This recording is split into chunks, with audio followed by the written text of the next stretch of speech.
लैंगिक तस्करी या विषयाकडे गांभीर्याने बघण्याची गरज. न्यायमूर्ती दीपाली डोईफोडे. सायबर महाविद्यालयाच्या दिनकरराव शिंदे समाजकार्य विभाग व अन्यायरहित जिंदगी ARZ गोवा या संस्थेच्या संयुक्त विद्यमाने आयोजित लैंगिक तस्करी परिस्थिती आणि आवश्यक सेवा या विषयावरील एकदिवसीय चर्चासत्राच्या उद्घाटन प्रसंगी बोलताना कोल्हापूर जिल्हा विधी सेवा प्राधिकरणाच्या सचिव न्यायमूर्ती दीपाली डोईफोडे यांनी वरील उद्गार काढले. लैंगिक तस्करीला प्रतिबंध करण्यासाठी समाजातील विविध घटकांनी एकत्रितपणे काम करण्याची गरज असल्याचे प्रतिपादन करून या विषयाबाबत जिल्हा विधी सेवा प्राधिकरणाची भूमिका स्पष्ट करताना लैंगिक तस्करीतल्या पीडिताच्या पुनर्वसनासाठी या विभागामार्फत सर्वतोपरी प्रयत्न होत असल्याचे सांगून या विषयावरील उपलब्ध कायद्याबाबत प्रचार व प्रसार करण्याची गरज असल्याचे नमूद केले. या चर्चासत्राचे आयोजन व प्रास्ताविक डॉक्टर दीपक भोसले यांनी केले. या प्रसंगी त्यांनी अशा चर्चासत्रामधून येणाऱ्या काळात करावयाच्या कामाची दिशा ठरवणे उपयुक्त होईल असे सांगितले.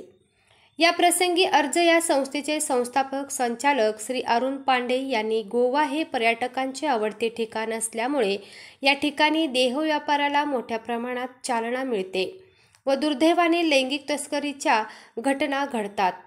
ही संस्था लैंगिक तस्करीतला प्रतिबंध करण्याचा प्रयत्न करत असून त्यांच्या पुनर्वसनासाठी संस्थेचे छोटेखानी उद्योग उभारला असून या उद्योगामार्फत सुमारे 100 पीडितांना रोजगार उपलब्ध करून दिला असल्याचे नमूद केले. या कार्यशाळेत मनोविकार तज्ज्ञ व अर्ज संस्थेचे सल्लागार डॉक्टर रुपेश पाटकर यांनी लैंगिकतेविषयी असणारी सामाजिक स्थिती या विषयावर भाष्य करताना विविध उदाहरणे देऊन हा विषय अतिशय गंभीर असल्याचे सांगून सामाजिक मानसिकता बदलण्यासाठी सर्वांनी एकत्रितपणे आवाज उठवणे गरजेचे असल्याचे प्रतिपादन केले. कार्यशाळेच्या सुरुवातीस प्रमुख पाहुण्यांचा सत्कार सायबर संस्थेच्या संचालिका डॉक्टर बिंदू मेनन, समाजकार्य विभागाच्या डॉक्टर सानिया राजपूत व डॉक्टर DVG शर्मा यांच्या हस्ते करण्यात आला.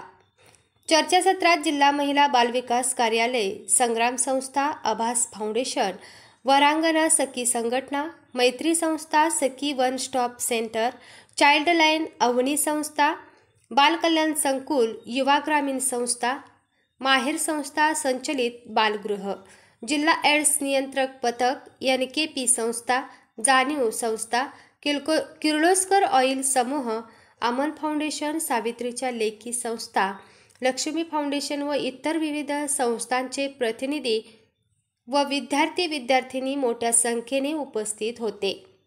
कार्यक्रमाचे सूत्रसंचालन मुक्ता देसाई व अस्मिता भोसले यांनी केले तर डॉक्टर सुरेश आपटे यांनी आभार प्रदर्शन केले.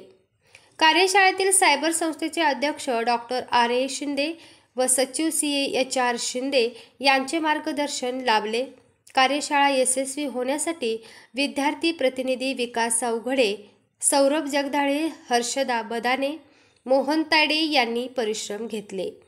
वेदिका न्यूज प्रतिनिधी रुपाली चव्हाण, कोल्हापूर.